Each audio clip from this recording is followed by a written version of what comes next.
Haleluya, haleluya. Saya senang sekali bisa bertemu dengan saudara hari ini. Saya akan membaca firman Tuhan kepada kita yang tertulis di dalam Efesus pasal 5 ayat 21. Dan rendahkanlah dirimu seorang kepada yang lain di dalam takut akan Kristus. Coba perhatikan, rendahkanlah dirimu antara satu dengan yang lain.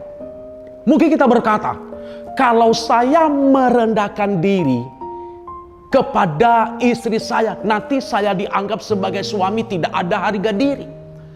Kalau dia seorang istri berkata, kalau saya seorang istri merendahkan diri nanti suami saya akan injak-injak saya.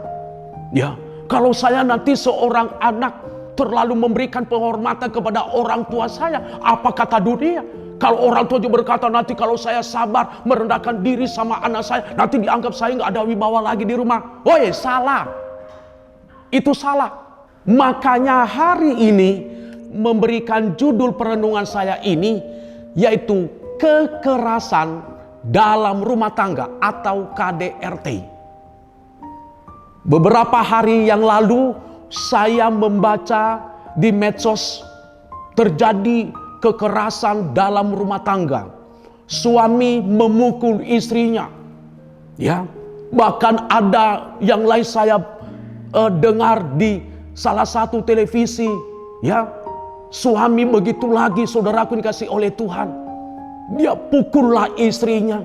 Bahkan bisa juga terjadi sebaliknya.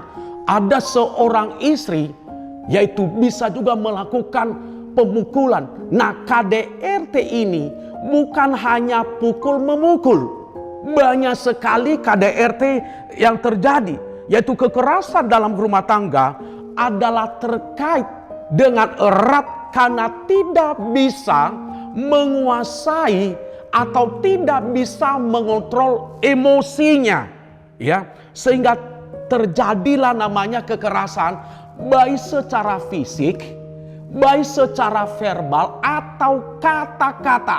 Pak, kalau berkata kasar kepada istri, kalau merendahkan istri atau apapun, itu sudah dianggap juga KDRT. Ya, bahkan dalam hal ini bisa juga dengan cara-cara yang lain. Mungkin ya,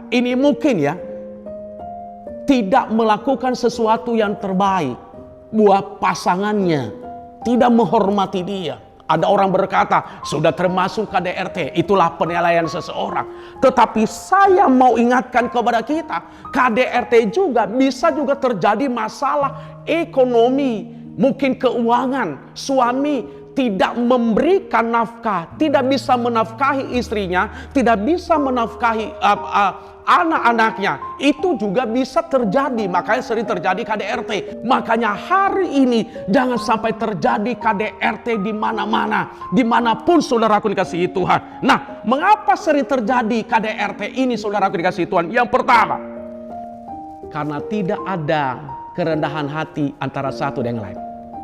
Itu salah satu hal. Tidak ada kerendahan hati. Kalau ada kerendahan hati antara suami istri, antara istri dengan suami, kalau ada orang tua dengan anak, saya percaya tidak pernah akan terjadi KDRT di dalam rumah tangga, bahkan dimanapun. Kenapa? Karena ada kerendahan hati. Kalau satu marah, yang satu jangan siram pakai gas. Kalau perlu yang satu diam. Ya. Kalau yang satu marah, kalau perlu yang satu diam sehingga tidak terjadi. Apa yang terjadi kalau terjadi bantah-bantahan, saling menyahut menjadi satu? Oh, udah bahaya. Tetapi saya percaya hari ini kita tidak akan melakukan hal itu. Yang kedua, mengapa sering terjadi KDRT? Karena selalu mengutamakan ego. Kenapa sering terjadi? Karena egonya terlalu dibanggakan, egonya, kehebatannya terlalu ditinggikan, egonya mungkin harus dia yang diikuti, harus. Kalau enggak, kita akan berantem bersama. Salah. Yang ketiga, berusaha sampaikan kepada kita, mengapa sering terjadi KDRT? Karena tidak memiliki roh takut akan Tuhan.